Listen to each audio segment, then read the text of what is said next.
আসসালামু আলাইকুম বন্ধুরা, আমার বোনের বাড়ি চলে আসছি। এই যে দেখো বন্ধুরা, লিচু গাছে কত সুন্দর মুকুল আসছে। এই লিচু ধরবো, লিচু পাকবো, তখন আমার বাসায় তো অবশ্যই যাইবো। আমি যদি নাও আসতে পারি তবু আমার বাসায় যাব। তখন আমি তোমাদেরকে পুরো ভিডিওটা দেখাবো।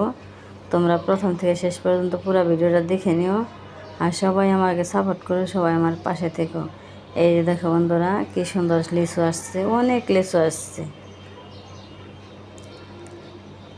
কত সুন্দর লিচু, দুইটা লিচু গাছ, এত সুন্দর লিচু আসে। যখন লিচুর মুকুল আসছিল তখন কিন্তু তোমাদের সবাইকে দেখাইছি যে আমার বাসায় অবশ্যই লিচু আম সব কিছু যাইব। এই দেখো বন্ধুরা, কত লিচু, কত আম, আবার বেল পাঠাইছে, একটা পেঁপে পাঠাইছে। পেঁপে আরও আছে কিন্তু এত তো আনা সম্ভব না, এই জন্য একটা পেঁপেই নিয়ে আসছে, গাছ পাকা পেঁপে। এই দেখুন কত কিছু পাঠাইছে। এই লিচু আম আবারও আসবো, কারণ যতদিন গাছে থাকবো ততদিন আসবোই। কারণ আমার বোন চায়, আর যত দিতে পারে ততই ওনার ভালো লাগে। বাড়িতে যা যা হয়, সবজি হয়, যা হয়, সব কিছুই কিন্তু আমি আনি, তোমাদের সবাইকে দেখাই। আমি এখন আমি নাতিকে নিয়ে খাওয়া দাওয়া করবো, সেটাও দেখাইব। বন্ধুরা, আমার নাতি আর নাতিনকে নিয়ে আমি এখন আম খাইতে বসলাম। ওই দেখো বন্ধুরা, আমার নাতি কী সুন্দর আম খাইতেছে। আমি এগারোটা লিচু নিলাম, সব লিচু আমি এখানে নেই, আর আম নিচ্ছি কয়েকটা। এখন আমি আম ছুইলে নাতিন দিয়ে নেই। এই যে আমার একটা নাতি আর একটা নাতিন, আর আমার একটা মাত্র সন্তান মেয়ে। আমার মেয়ের ঘরের এই নাতি নাতনি। আমার নাতি দেখো কি সুন্দর আম খাইতেছে। এখন আমি কয়েকটা আম ছুইলে নেই, এখন আমি ছুইলে নিলাম। এখন এইভাবে খাবো, আবার পরে কাসন্দ দেখে মেয়েও খাবো। আমার নাতি বলতেছে পোকা খাবো না, ওইটা দিতে কইতেছে। এখন ওইটাই ছুইলে দিব আমি।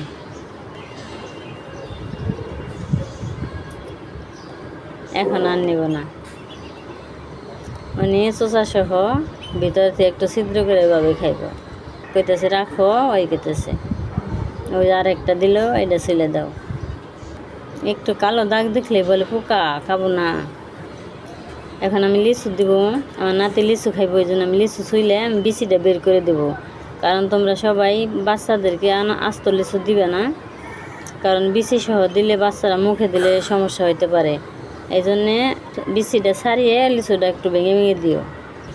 আমি বিচিটা ছাড়িয়ে নিলাম আর টুকরো করে দিলাম।